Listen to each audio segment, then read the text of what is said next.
Everything's looking good. All right. Cool, cool, cool. All right. Let me get the formal YouTube intro out of the way, and then we will get going. Hey everyone, Anthony Fantano here, internet's busiest music nerd. I hope you are doing well, and it's time for an interview, a conversation, an exclusive one with the one and only producer, singer, rapper, songwriter extraordinaire, Mr. Ben Lasky, a.k.a. Quadeca, whose brand new LP, I Didn't Mean to Haunt You, is out now. I've reviewed it. Many people have had some very passionate thoughts on it. It's some people's album of the year. In fact, we're going to be talking about the album, the passion around it, and anything else that comes up in the conversation. Ben, thank you for coming through.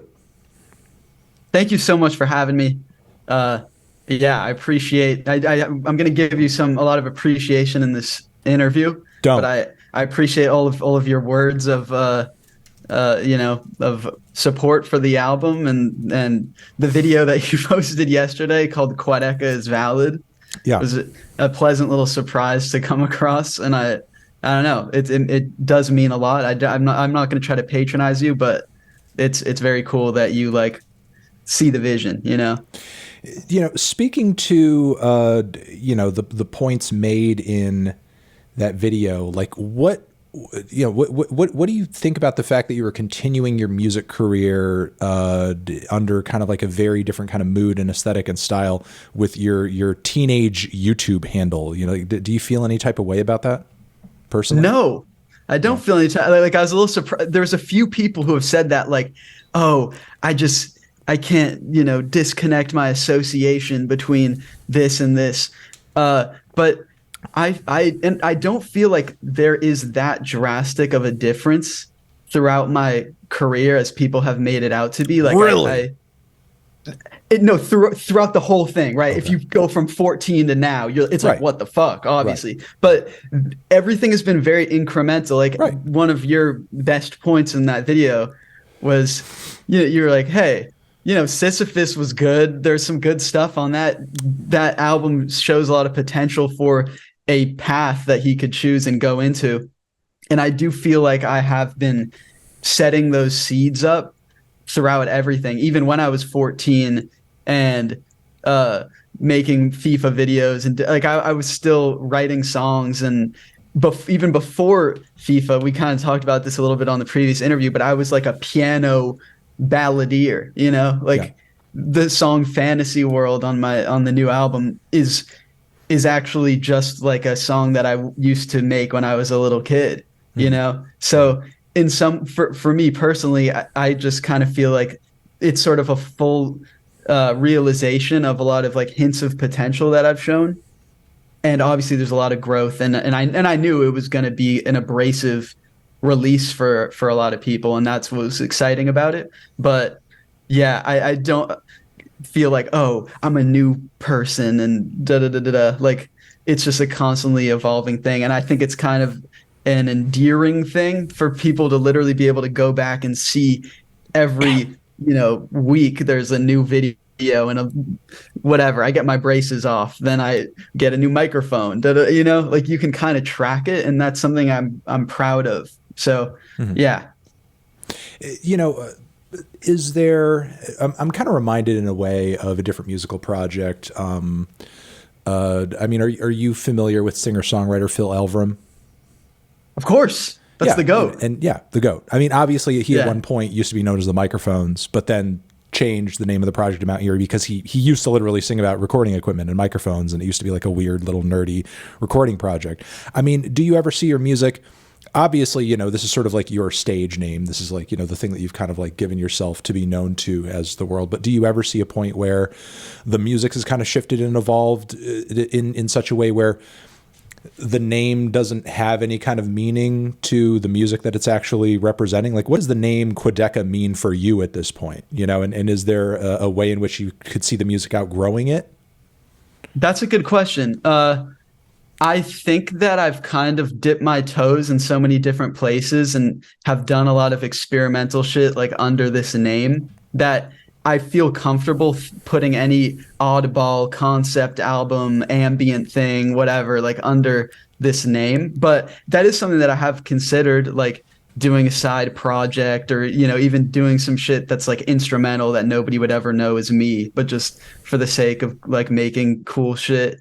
But yeah, no, Phil Elverum, that's the goat. You could probably tell there's like a lot of Phil Elverum influence on this album, from like the Glow Part 2 and Mount Erie stuff. So yeah, so I'm glad that, like, when you made that connection in the review, I was like, okay, that's a very good comparison. Like, I felt very gratified Yeah, from I that. saw some people freaking out over some of the comparisons, like that and the Have a Nice Life comparison as well. People are like, "What? Are you kidding me?" And it's like, I mean, he's obviously kind of borrowing from a certain sort of vibe here. I mean, maybe it sort of is difficult for you to make the connection because he's not like a Pitchfork darling or whatever. But I mean, it's like he's clearly paying attention to these things. He literally has fucking the guy from Swans on the album. Like, Yeah. it's like, I mean, clearly he has some awareness of this of this stuff. Yeah. No, it's very interesting sort of sitting back and watching, like, there's a lot of people on copium for like the A album lot of being good. copium around A the lot of record. copium around this album. They're like, this can't be good. It's just a ripoff of this and this and this and this and this and this and this and this. There are people who list like 15 artists all over the fucking place, and they're like, it's just a ripoff. It's just derivative of that. But it's like, maybe if it's a derivative of 30 different things, there might be something unique or something that's artistically valid in it. But that's few and maybe not few and far between. There's a good amount of people, but it's overwhelmingly positive. And people, I'm like very surprised with people like giving it its credit. So that's been really cool. Yeah. So, I mean, aside from some of the copium and people not understanding why you're kind of sticking with the same name, how do you feel about the general reception of the record so far? Oh yeah, it's been like pretty fucking crazy. It's kind of surreal. It's everything I could have ever asked for, except the yellow flannel. That would have been the one thing that would have made it a little better. I But mean, that sure, but the thing is, it's like, perfect. I mean, with your music career up until this point, you're no stranger to virality. You know what I mean? Yeah, Like, you're no stranger to having kind of like an internet hit or people talking about what you're doing or being really passionate about it. What makes this different than, like, a song or maybe a track or a music video that you were working on like 5 or 6 years ago that may have done well on YouTube? Like, why is this so different for you? yeah, that's a good question, and that's something that I think about a lot because the numbers aren't as crazy as when I was in that era, but it feels a lot more gratifying. And I think it's the type of appreciation that it is. It's not just like, oh, this is fire, oh, this is cool. It's people that are really passionate about music. It's who are throwing my album into like really exciting discourse with a bunch of other musicians that I respect. And like that's just really cool to be sort of grouped into those conversations. And I think this album is a lot more of an immersive, like real experience. And I think that, sorry, I just got a text and it fucking threw me off. I got to mute my You're fine. notifications. Um, but hold on. I'm gonna mute. I'm There muting you my go. notifications. Uh, okay. What was I saying? The response on the record. Yeah. Yeah, just to see the people that it's reaching and the way that it's hitting people. Like, on the full album movie, people are commenting paragraphs about breaking it down and how it connected with some story in their life. And yeah, it's just a different level. Um, yeah. So, were there times in your previous music eras that you like had you always been aware of this kind of, I don't know, critical acclaim and always been wanting it but didn't know how to go about it? Or was there a point in your career where you were getting those comments like you were kind of referring to earlier, oh, this is fire, but maybe you felt like it wasn't enough or people weren't really diving into what you were doing or appreciating it on the level that you wanted them to?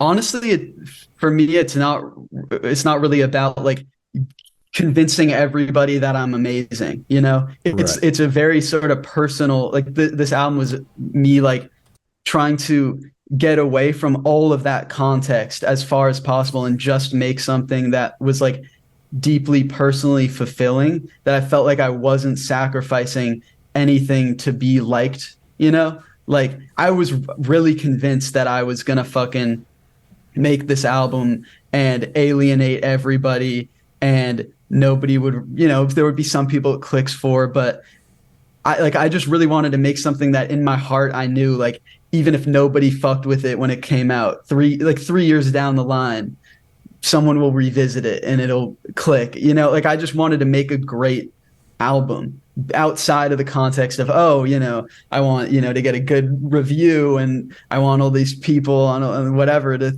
think it's a great album, or like, it was like, how do I make this story and free myself in the very individually personal way, and sort of fulfill the art that I've always wanted to make, and really not think about what anybody would think of. Like my reoccurring narrative in my head to reassure myself while I was making this is like, hey, if you're gonna flop, like just flop in style, because I feel like there are so many artists that are making music and kind of like withering away at like the magic of what they do, because it's like, oh, I want it to fit in this Spotify playlist, or oh, I need a catchy hook for TikTok, and and like, when you do that, like everybody's doing that, and sort of taking magic away from stuff, and most of it still flops. So I'm like, why would I do that? What's the point in doing that if I can like do something that I feel is great, and even if nobody fucks with it, like I will still be proud of myself regardless. So that's my long-winded answer to your question about what if I was thinking about reception or whatever. I really was purposefully trying not to think about it at all. Well, I mean, also in terms of kind of the scenario that you were talking about, a lot of those people who are in those positions where they are, trying at something like a TikTok sound and it flops, like don't have the kind of established brand and audience that you do. And, for you to attempt at doing that and for it to fall on its face would be a risk for you in a way, you know what I mean? So you are kind of like, I don't know, doing something that's nurturing your creative side, but also is probably also maybe the safer route in some ways as well. Would you say that, referring to what you were just kind of saying, during like the voice memo era, were you more conscious or aware or worried about these sorts of things that you're talking about in terms of like, oh, it's got to hit like this and do these kinds of numbers, and it's got to fit within this context and appeal in this kind of way? I think I was. I just also think I wasn't as good at making the music. I think From Me to You was that was the most, like, it was the worst experience in that way, because my taste had evolved and my skill had evolved, and I was really trying to fit a lot of shit in there to like make it all come together even when it wasn't, but yeah, like in the voice memos era, what was I thinking about? I think I was just fucking in the weeds of the game. Like I was dropping so much content. I was going to school. I was like a senior in high school. I was like playing soccer, football. Like I was like on some fucking, internet's busiest music nerd type shit, like every Nice. day, and just sort of coming home and making songs for fun and thinking about it, from an artistic level, but also just like, I need to get this done so I can do this and I can do this and this. And that's part of the reason, people give me shit for like taking a hiatus and, going off the internet to like make some of this shit. And they're like, oh, you're gonna, destroy your career and da da da da. But I'm like, that's what I need to do if I want to like really take it to the next level, I think, Mm-hmm. I don't know. All right. Let's start diving into this mystical little album a bit without, I guess, kind of ruining everything, because prior to having this discussion on stream, you did seem like you had some interest in kind of maintaining a bit of the mystique of the record. I'm happy to blow it all up. Yeah, do it at your comfort level. I mean, I'll ask general questions. Yeah. Cool. how would you say generally, like, the writing process and production process of this album, like in general or off the bat, like, differed from that of your last album, because there's so many differences between the genre focuses, the length of the two records, the conceptuality of this album as well. Like, what did you go into this record looking to achieve, and what sort of pitfalls or sort of ideas do you feel like you abandoned maybe on the last record? What new things do you feel like you embraced on this new record to kind of, have it result in the album, the piece that it is?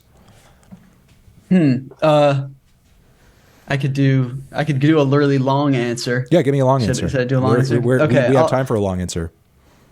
Perfect. So this album, I'm just going to sort of talk about like where it came from. Sure.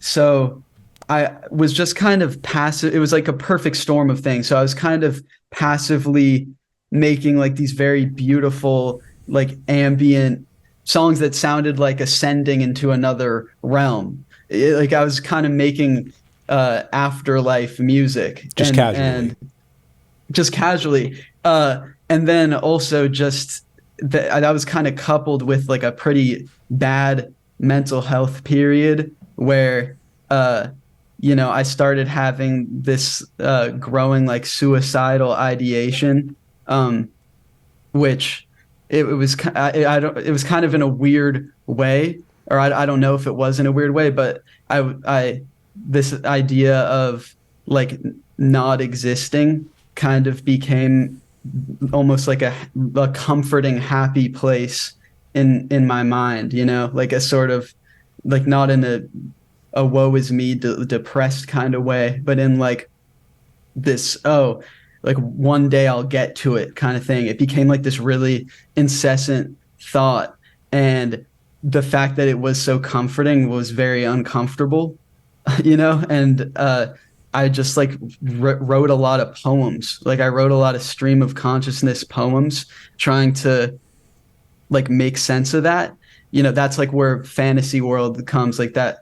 That was one of the first songs that I made where there's the poem where it's like, it's your mom's bakery in Maine. It's that cabin in Sweden. It's the going offline. It's the next year I'll go vegan.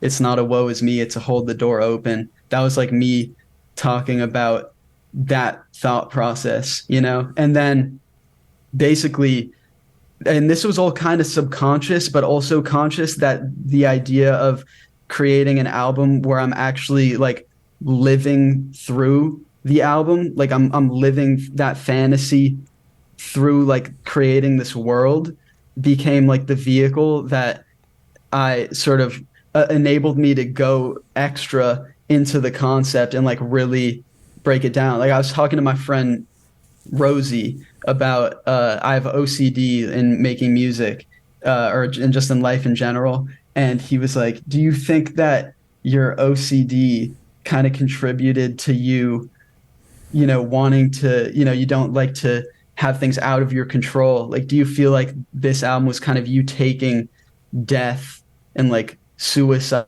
into your own hands and like having agency over that in a very like existential way? And I think that that's kind of true. That's kind of what it was.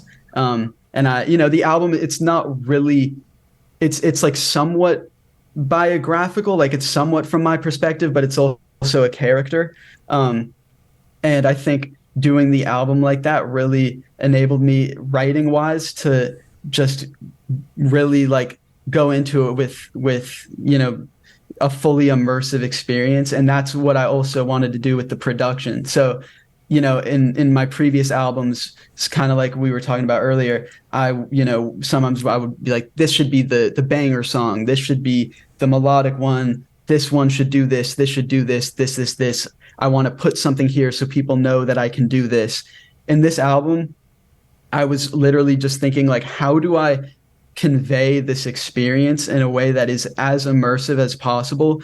And I'm not saying any stupid lyrics that take you out of the experience. Like I really need this to be felt, and it needs to come from that real place, because if not, like think about this shit on paper. It's like YouTube rapper does album from the perspective of Ghost, like 9 times out of 10 on paper, that's going to come out so fucking corny. Like I was playing with fire, like, in terms of like being able to do this album in a really not tasteful way, or a way that just came across, too melodramatic or whatever. But it was really those like that real journey that I kind of had through creating it and really like, living it, that kind of influenced the textures of the record, the sort of lo-fi but also grandiose quality. Like I really just wanted to, get that story to feel like an experience, and that's what informed the structures of the songs and the progression of the album. I mean, kind of take into account songs like Born Yesterday, for example, and then also the way that you kind of build off of it with like, the memories we lost in translation. Like, obviously you've had moments in the past, especially on your last record, where you have these kind of large multi-phase statements on the album. But one thing about this track is that every single phase, it's interesting. Like it feels so cohesive, and yet every new idea it throws at you just feels like it's coming from another world. You know what I mean? Yeah. So, to what do you attribute your ability to pull that off effectively in the way that you did, to where, again, it feels like it's together. It feels like a very logically flowing piece, but it is really kind of throwing so much at you. And then again, with the additional sort of cut at the very end that you sort of get the context of on the album, where you kind of have like that extension of the instrumental and kind of the, musical themes of the previous track too. Yeah. Let me think about why I did that. I think I was kind of approaching each song like an episode of TV or something. Like every song has an arc to it, and it needs to go from here to here. And I want it to feel, each song to feel like a story and also contribute to the overall story of the album. And so, yeah, like Born Yesterday is a great example of that, where I wasn't thinking consciously of like what genres I needed it to be, but I was just like, what does this need to like feel like, and what does this need to do in order to go from here to here? And yeah, like I think the intro song "Sorry for Dying" is like probably the most quintessential example of like just a very like it's like a linear story as a song. And that's kind of how I approached the songs, and without a real conscious thing of, oh, I'm going to do a rap section here. I'm going to do a fucking shoegaze thing here and a witch house synth. I was just kind of like, how am I going to communicate this story? And I just really spent a long time creating the soundscapes for it and just doing something that felt unique and felt like you're not going to get that from any other album, and that's something, talking about like Phil Elverum or something, that's something I think he does like perfectly. Like when he's takes a bunch of different textural elements and will go from something super quiet to and acoustic to distorted and fucked up. And, I think that just approaching every song in that very specific and story-based immersive way just kind of allows you to play with a bunch of stuff, and it will come together in a weirdly cohesive way. Hopefully I did that question well. No, I think it opens up more conversation, which is what we want. Like, for example, the idea of coming to a track searching for ways to complement a preconceived story and narrative.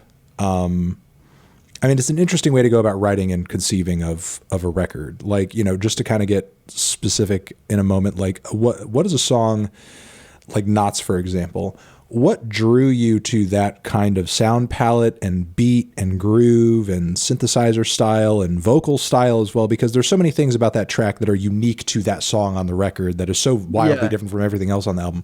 What about those sonic ideas said to you, I need to do this, I need to embrace this in order to tell the story of this accurately or adequately, to sort of get people to understand the feeling of this? Like, what about those sounds made that feeling come to life for you? Yeah, so knots, I kind of had this idea, like the line, like I walk around with knots on my neck and my chest and my, like that was just kind of this thing that was floating in my head.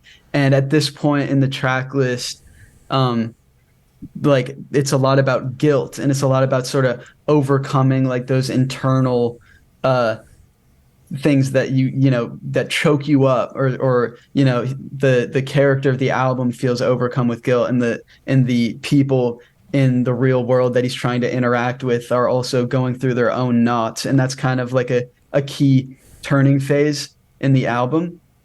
And so I just wanted something that really felt like a fucking panic attack, that felt like digging through a fucking knot in your chest, you know, like the synths and stuff kind of swirl around in a really dissonant way. The end of that song, that's probably my favorite part of it, is the uh, end with that really fucking weird synth thing and the drums that are just all over the place. Like it really sounds like a fucking, I don't know. It just felt like how I needed like guilt to sound, you know, and in sort of like an aggressive way, because you know this album kind of goes through a lot of perspectives of grief and a lot of the grieving processes, but you know from the like alternate perspective of like the, you know, the dead person grieving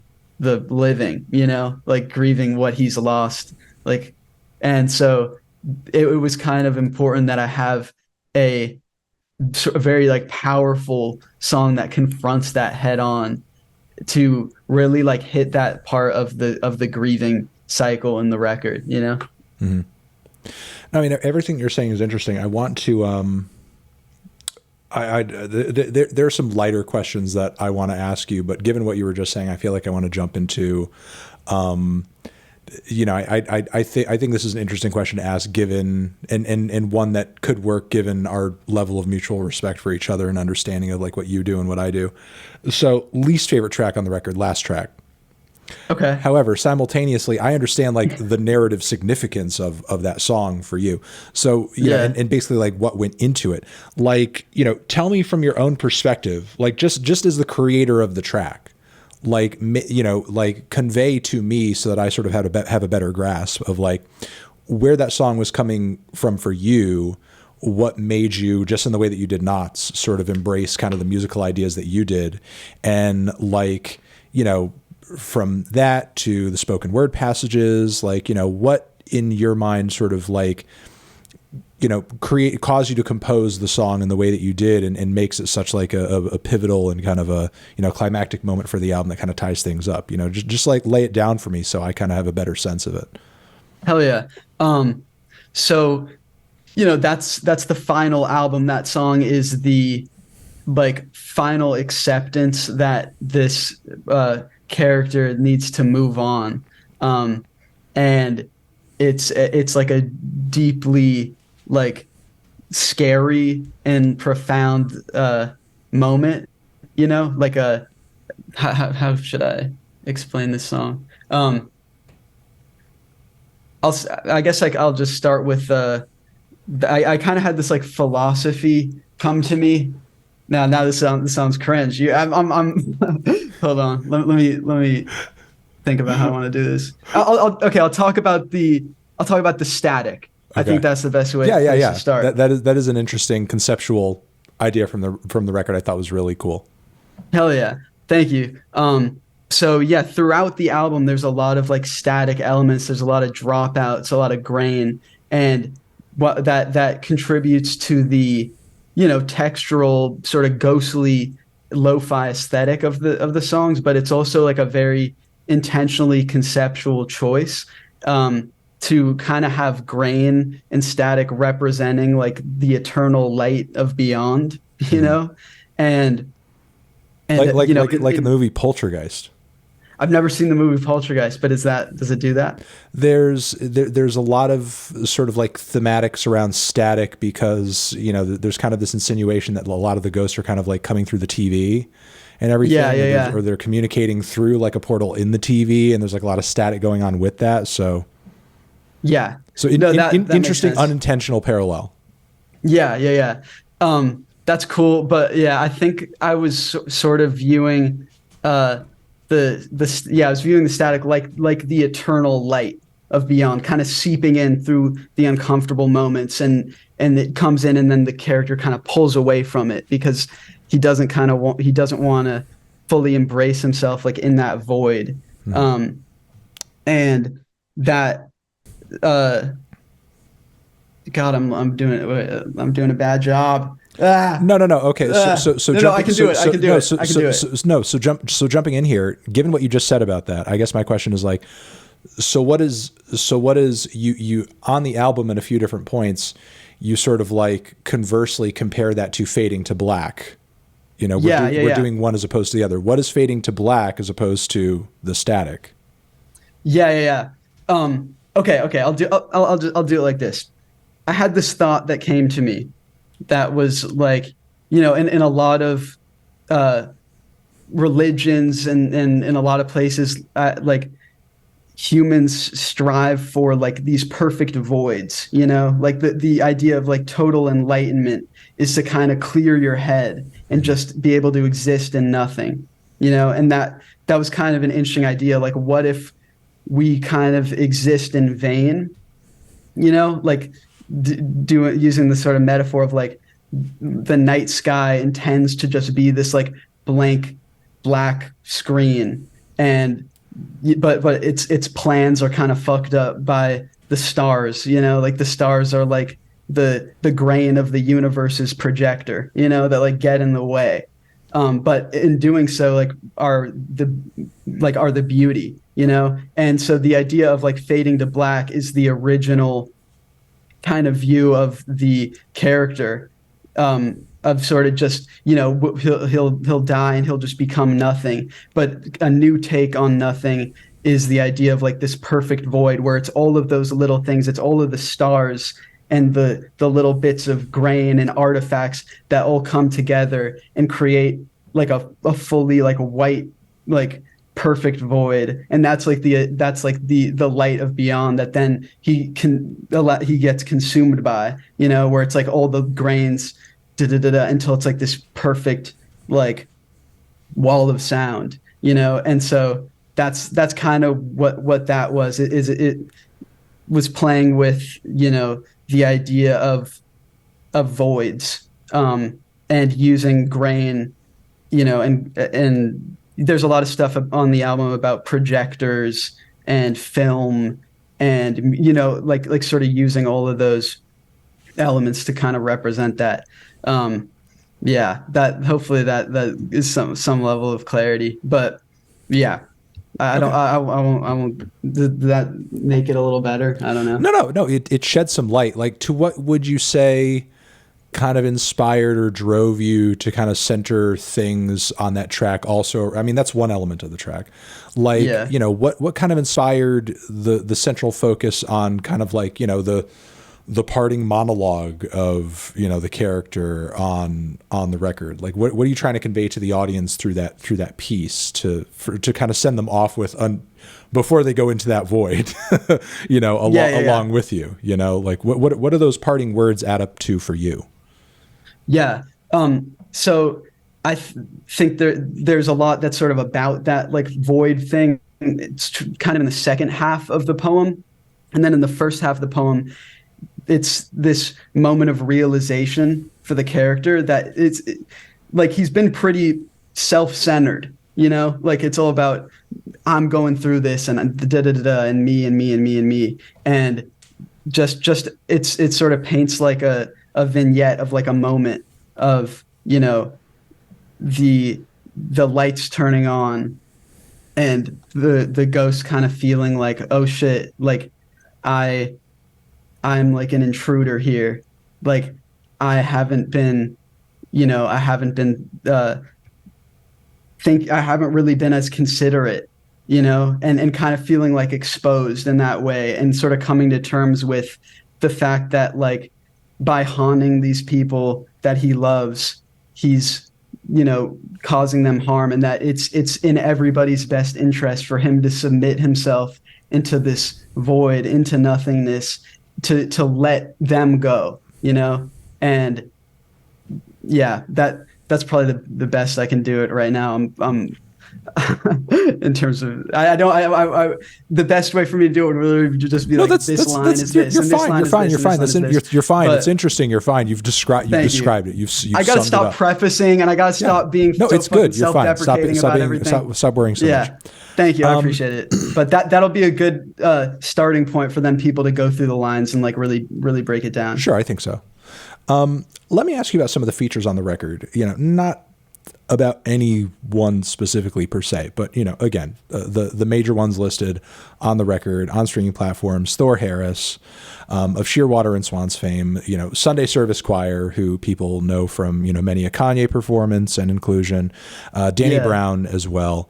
You know, was there kind of a process for you in terms of inviting, you know, what sparked that thought in your head where this person belongs here? You know, it's like, why Danny Brown out of anybody? Why Thor Harris out of anybody? So what sparked your inspiration to include certain people? And then from there, was there a process, because the album is so conceptual, it is so experimental, it is so out there. And at the time that I imagine that you were inviting them onto this record, it was not fully like complete. So, you know, the ability to explain to them what it is before it's finished is not really there. So was there also a process of getting them to understand what is going on conceptually so that they could best participate in what you were creating here as well? Yeah, 100%. That's a great question. The best example of that would be the Danny Brown one. So Danny Brown followed me back on Twitter at some point, and I just sent him like this cold DM. I was like, hey, I'll do the pitch for you. And I was like, hey, I have this song called House Settling.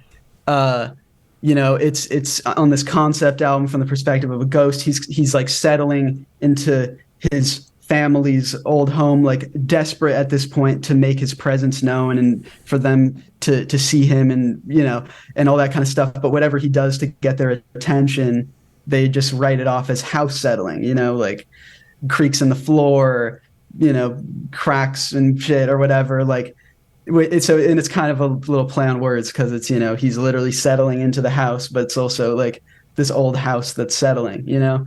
And he becomes like more and more desperate throughout the song, and to just be seen, you know, because he spent this whole album, and at this point it's like a real like dire moment. And there's a thing that happens when houses settle, where like it's common for like old furnaces to you know wear down, and for carbon monoxide to leak into houses and shit. Like carbon monoxide leaks are a common symptom of houses when they're settling, and carbon monoxide leaks are also a very common cause of ghost sightings. You know, like people hallucinate and think that their houses are haunted, and so the character kind of decides like, oh, I will like cause pain to these people, but I want so desperately to be seen, like I'm gonna like leak carbon monoxide into this home, you know. And I basically did a shortened version of that and just sent that whole fucking paragraph to Danny Brown, and I was like, you're the only one who you're gonna rap from the perspective of carbon monoxide, and you're the only one who can do this. Like, and it's true. Who the fuck else could do it? You know? And he like responded back in like 10 minutes being like, this is really cool. Like, I think he was just into how fucking out there it was. And just like, it's a very ambitious fucking, it's like a whole movie, like that song. And so that's what he does. So I sent that, and then he was really into it, and he's been super supportive, which is amazing, because he's like one of the goats. But yeah, that's pretty much what it is.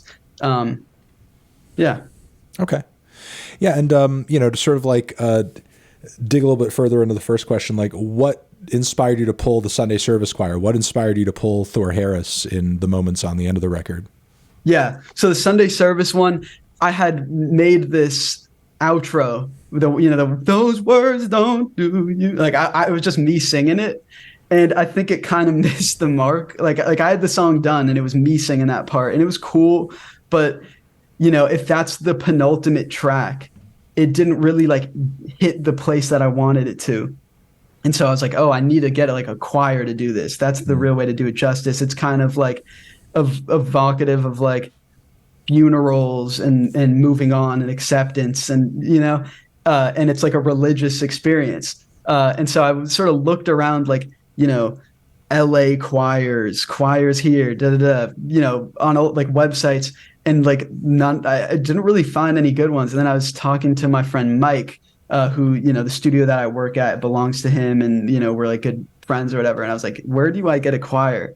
And then he's like, oh, I did a session with this one guy who knows this guy who's in the Sunday Service Choir. And and then he kind of just helped set that up. And we got a bunch of the members to come in and like the choir director. And I played them the song and was like, had all the harmonies. And I have a video that I did documenting like the recording of that. It was really cool. But yeah, that was why I went with the Sunday Service Choir. And then the last song to get Thor Harris on it, it's a real slow build song. It's a disturbing sound palette that it has a real like slow burn to it.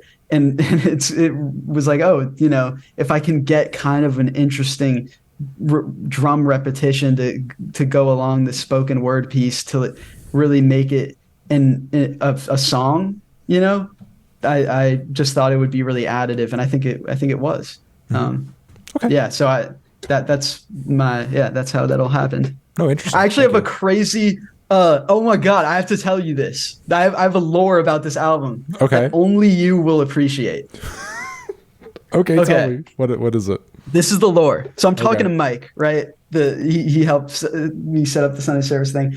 We're just talking. I'm like, Mike, do you have any Billboard credits? Have you ever like had a song that charted or whatever? He's like, oh, I have this one. You probably don't know it. Like he's being real evasive about it. I'm like, what's the song? He's like, well, there's this actor. His name's Corey Feldman, and I'm like, Angelic to the Core, and he's like, you know that? I'm like, that's like a fucking thing. That's like a classic thing. And so Mike produced I think he wrote some of the like on the Snoop Dogg song. No, maybe he didn't write it. He like helped like make the Snoop Dogg song on Angelic to the Core, and it's his only Billboard credit and the only song to come out of it was in the same room that I made my whole album. So all of these songs that I made were from the same room with the same resources that Corey Feldman made that song. I'm not sure if it was the whole album, but I was like, when I heard people in chat are freaking the fuck out right now. Isn't that fucking crazy? People in chat are freaking the fuck out right now. Yeah, but I was like waiting for the Fantano interview because I was like, I need to do another interview so I could fucking tell him. I'm very glad I remembered. That is insane. That is, yeah. No, someone in chat said it perfectly. That's why the album must be so good. There we go. Hell yeah. Right, like the ghosts of that song were just lingering in the air, like the spirit of Corey Feldman's music. Any place that you inhabit where that music was created in some way, shape, or form, it's going to seep in. It's going to inspire you. Yeah, yeah. So I just thought that was it did inspire me. After that, I was like, okay, I gotta like go the extra mile, to make everyone proud. No, absolutely, positively, absolutely. Yeah. Okay. Interview over. We're not going to find a more interesting piece of information. Let me ask you, or to sort of like divulge a little bit about, kind of another side of this record is a lot of the visual components that you developed in the promotion of the album. I see, a lot of discourse around like certain looks and shots and like, specifically like the location on, Fractions of Infinity with like, all of those like, model buildings and everything.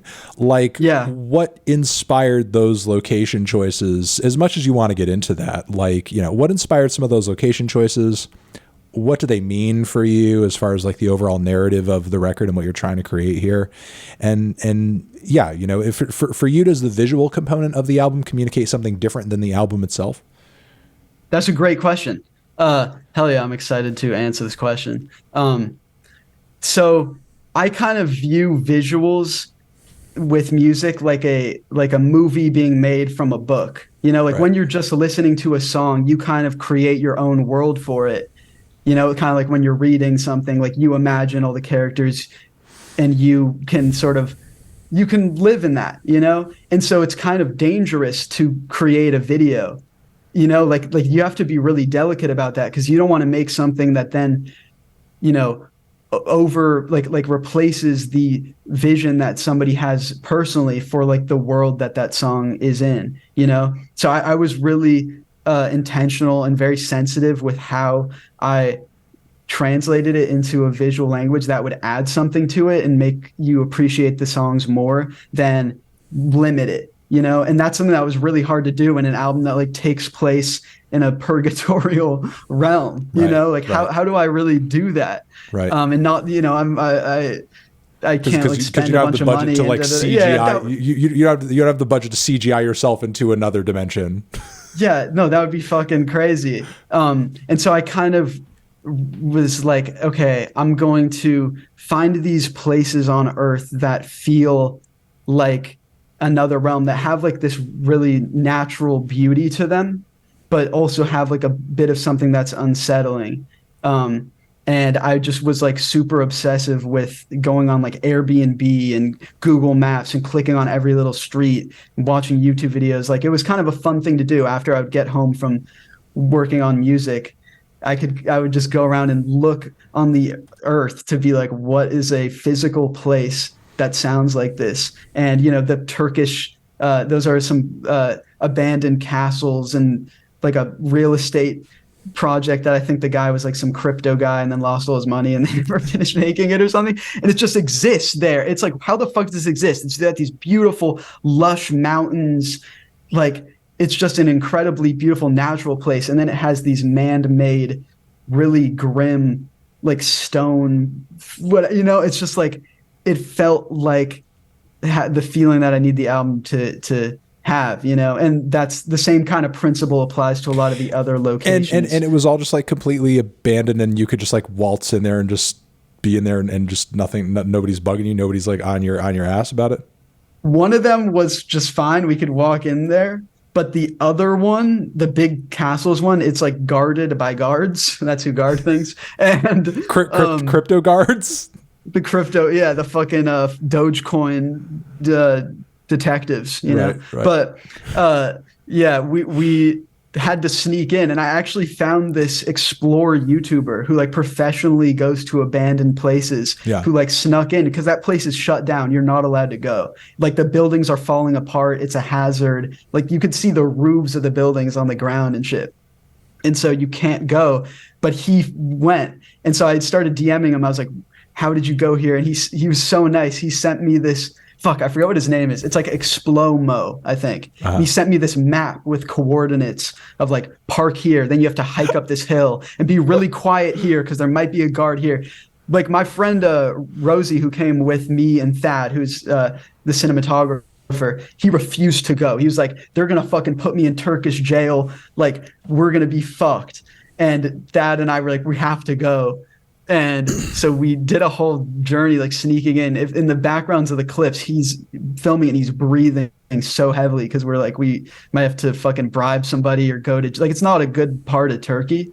Right. Like, so we were really, but that's what I love to do. Like, I will always. And meanwhile, you're pulling up like dressed eccentrically for a music video. Yeah, yeah. Like with your hair all bleached out and like in the coat and gloves and everything.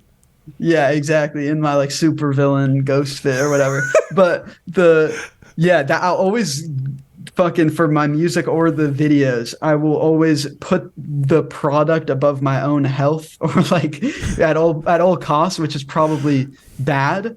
But that's the name of the game. Would have been interesting though to, in the process of putting out the album, go to Turkish jail and then come back to finish it. Yeah. And that be a part of the record's narrative. 100%. Yeah. No, that would have been, it probably would have helped me, maybe the next one. That would be the concept, is being stuck in from the perspective of a prisoner in Turkey. Yeah. Yeah. Hell yeah. But yeah, to sort of dig into, the final question that I asked you a little while ago, overall, the movie, all the visuals, everything, like cumulatively, does it convey a different something for you than the album itself does? No. No. I think it just enhances the experience. It's kind of an opportunity where if the album didn't really click for you and you watch the movie, it may hit in a different way, But I think that the album can do it all on its own. Of course, like, I made the album with the intention of just it being an album, but the visuals just being like, if you need something else that'll just kind of help, fucking like Viagra you into the world of the album. Yeah, that'll like get you hard to penetrate the record. That's exactly right. Yeah. Okay, with that visual in mind now, now that we're hard, with this record under your belt now, and it's sort of like being in the can and done, and people are digesting it and loving it. Is it too early to understand or sort of see or get an inkling of like where your artistic ambitions lie at this moment? Like, did you come away from this album with things or ideas that you wanted to try or achieve or shoot for next time, now that you have effectively seen how far you can push it with this record? Hell yeah.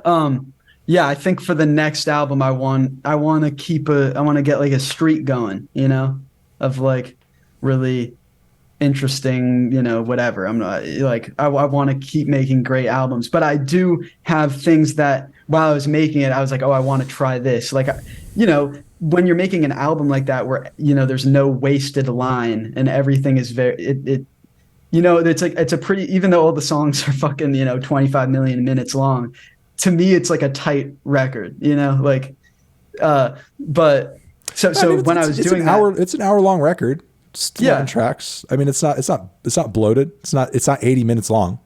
It's not bloated. I appreciate that. That's a very big compliment. But yeah, like, there's a lot of stuff while I was making that was really cool that obviously didn't fit on the record. Like, stuff where I was kind of taking similar production palettes that were a little more minimal and just kind of fun, and making songs out of that. And they're interesting songs. Like, I don't think that they're what people would expect me to do. But I just made like a lot of fun stuff that kind of approaches making just a real catchy song in a unique way. So I'd like to just do stuff like that, fucking produce for other people and shit as well, and help curate shit for other people. But yeah, for the next record, I want to keep it ambitious and doing things that push things forward. I feel like that's a cool role to have, and the fact that people appreciated this one in that way, which I thought that they wouldn't, is like super gratifying, and it's making me like want to do more and do more better. Okay, two more questions. Do you feel like, with this album now kind of blowing a lot of people's minds and being received in the way that it is, does that potentially, going forward as you continue to release music, present a whole host of different problems than, per se, I'm just not going to take this guy seriously because he's a YouTube rapper? Now we're sort of like taking you super seriously, and, taking you not just seriously in the same way that we take the Strokes seriously. Like, oh yeah, good band, like Strokes. We love the Strokes. We're taking you seriously in this record changed my life, and, made me think, like, it's like, so are you worried about or thinking about sort of continuing to sort of like maintain the hearts and minds of people who are like really digging down into what you do that intensely? Because it sort of seems like, in a way, you're kind of jumping from like, he's just a silly YouTube rap guy. I'm not taking him seriously at all. And just kind of just like speed running your way to, now I'm being taken the most seriously in this really intense way. You know, like you're not fucking writing Guns N' Roses songs that people just like kind of rock out to. You know what I mean? Yeah. Like you're writing nice, music that people are getting in touch with because of its like very intense and dark and emotional themes. Hell yeah. Yeah, maybe there's more pressure on me now, you know? But I think it's cool. I think that's like that's all I've like ever wanted. Like I've always had that vision for that I could do that. And that was kind of like my artistic ideal, was to like get to a place where I can make albums like this and people, you know, want to go the extra mile to like read all the lyrics and come up with the ideas. Like I put all that effort in because I with the intention that someone will like bring it back, you know? And I want to keep doing that. I think that's very fun. And that like this album took a lot out of me, but it was like weirdly fun to do. You know, it was like freeing myself, you know? So I have to figure shit out. I'm kind of like I don't know. I don't know what I'm gonna do. I'm a little bit in like a mode right now. Emotionally, I feel like I've just I'm recovering from like surgery, you know? Like I feel like I had like a tumor in my chest that I got fucking like cut out of me, and I know that I'll be able to breathe now, and it's good, but it hurts for, you know what I'm saying? Like I maybe have a little postpartum album like depression a little bit, you know, but on paper it's amazing, like the fact that people care, you know, and so if they care, I will continue to make things that I like put 100% into, you know. You know, final question: are you planning on doing a lot of performing behind this record? I think it would be really cool. It would be hard. Well, that's like what I was going to say. Yeah. Like, obviously, so much of it is texture. You know what I mean? Yeah. Like it's not like bass drums, guitar. You know? Yeah. And you know, I mean, and you probably have a better sense of this than anybody. But at least from my mind, not knowing what sounds are coming from where much of the time and how they're being created, like, you know, I have no idea what you would be able to do live and what you would need to sort of have like in the can sort of performing behind you to sort of just like, you know, have there while you're doing your thing vocally. But then on top of that, there's so many parts of the record that aren't centered around a vocal, you know what I mean? So there would be the expectation that, I don't know, some of those sonics would be occurring live in some way or be altered in some way for the audience to make that moment that they're there experiencing it unique in some way. Like, have you put a lot of thought into what this would be like in person if you were to pull it together?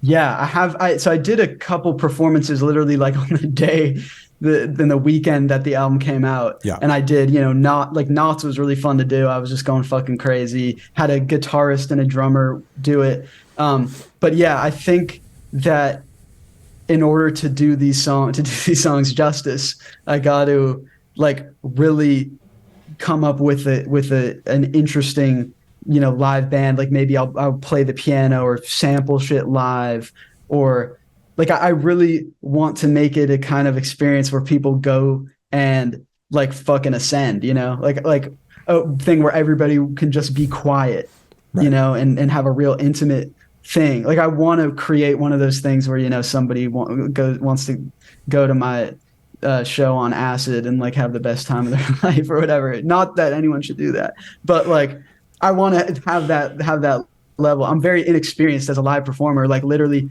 since COVID, like I did one performance after From Me to You came out, and then I've done like so I've done like 4 performances, low key, you know, and only 3 without it just being, you know, vocals and the beat in the background, and you know, so like I think I have a lot of work to do, but I think it would be really cool to you know, craft like a really sick show.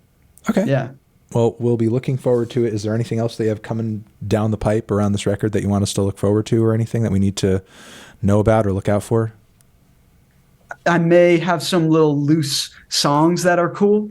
Okay. That are in a similar world to the album, but yeah, I think well, like in a deluxe edition or something, or I don't know, maybe I have to figure I have Like to figure out an what I'm going to do. EP or a thing. I maybe got a bonus song. It's like just a really beautiful little song. Okay.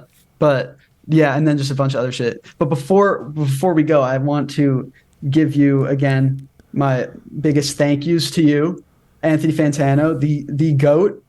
I need to give you your no. I know you're gonna shake your head because you do this. You For do when what? people hype you up. I You do didn't do this. anything. I didn't do anything. I did nothing. I did nothing to No. deserve this.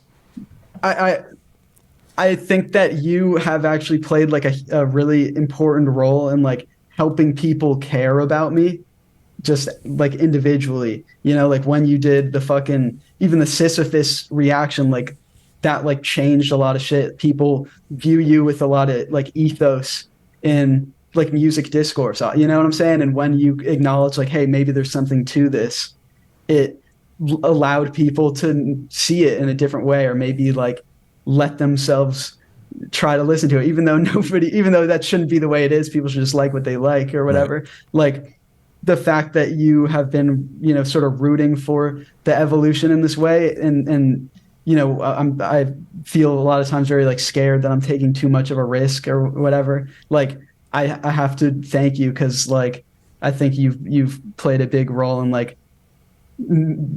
helping it be received by people, Yeah. and that's really fucking cool. I mean, I'm happy that that happened if I played a role in that. I mean, when you say that, I also, just because of my perspective, obviously you have the Yeah. perspective on it that you do because you are seeing it from your singular view where you sort of see it as having a direct effect on this thing that is so significant to your life. When you bring it up, I think of all the times that I've ever said like, hey, there's kind of something to this. And everyone was just like, Yeah. Yeah. fuck you, you fucking idiot. You know what I mean? So it's like, I agree. There are moments where I do say that and people are like, maybe he's on to something. But like, a vast majority of the time when I will say that, a lot of the reaction is like, Yeah. I don't care, No. So You it's like underrate listen, yourself. Now listen, it does happen. Again, I think that there's a link there between you and me in regards to that. There's most definitely a very underrated link there in regards to me seemingly through no intention of my own getting a lot of kind of white internet music nerds to take Carly Rae Jepsen seriously. Again, I wish I had more W's to like sort of trot out as far as like things previously that crowd would go like previously. You have a lot of W's. You're underrated. No, You're underhyping yourself. I'm saying specifically in regards to like stuff music nerds would think at one point was just stupid and shit. But then me coming in and sort of saying like, no, like actually though, no, for real. Like, no, hear me out. Like, Lil Yachty, Lil Boat. I don't know. I don't think there's enough converts to Lil Boat. There's not enough. I wish there were more Lil Boat converts, honestly. Yeah. But no, there's definitely some examples, and there's examples of W's where I'm saying something is great and it doesn't take a lot of convincing. You know what I mean? Yeah. There's examples of that as well. But, as far as like stuff that previously already came with like a prepackaged deal of like, I hate this, and then me saying like, no, actually don't actually hate it. It's actually, don't hate it though. There's something there. I wish there were more examples but of the few that there are, I'm glad that you were one of them. You deserve it. Oh, that's so nice. Thank you. Yeah. And I think, especially for me, like, I feel like I've been me and my fan base have both been very like historically clowned, like if somebody's like, oh, I love Quadeca, in a lot of conversations, that's like an immediate clown emoji. You know what I'm saying? But throughout the past. And so like, I think that's part of the reason that there were so many people spamming the fuck out of you for like, review this album. Why hasn't he reviewed it yet?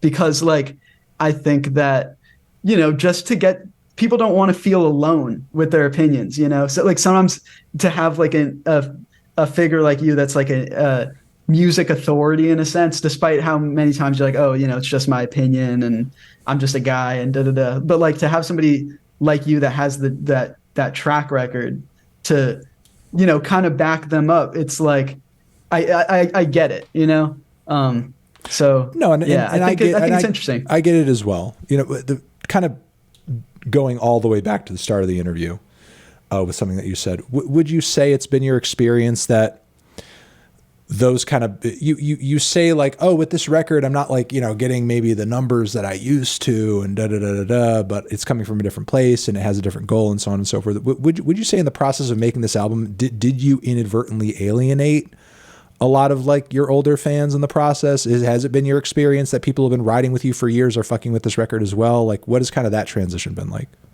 I'm sure I've alienated a bunch of people, like the Luke Gone fans or whatever. Like maybe, right. Maybe they're not ready for this. But get him on the next album though. Get him on the next album, rapping from the standpoint of some other object. The album was actually from the perspective. My album was from the perspective of mumble rap as a ghost because it was killed, and coming to terms with that. Luke Gone, but they weirdly get it, and they want like this is why I'm so lucky. And if any of my fans, which I'm sure some of you are watching this, like it's such a weird situation that like my evolution has kind of aligned with a lot of like your growth, you know, like they've kind of grown up and like evolved their tastes with me, you know, like people who may have just been listening to the YouTube, whatever, like I see their topsters and it's like fucking Black Country New Road and like what, you know, like all kinds of fucking and Black like, MIDI, Black MIDI and all that shit. Like,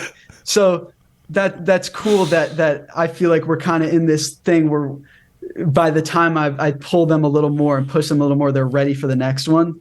And I think I'm picking up a lot of new fans too. And so, yeah, even though, I wasn't trying to be like, oh, you know, the numbers or whatever, like this is like by far the best reception on anything that I've ever done. And so I'm very grateful for that. Yeah, you know, there's nothing like a 20-something listening to Black MIDI and Black Country New Road. That's for sure. Where would you and I be without them? Nowhere. That's true. Nowhere. That's literally the foundation on which we stand. So I think that's going to be it. I'm going to leave it there.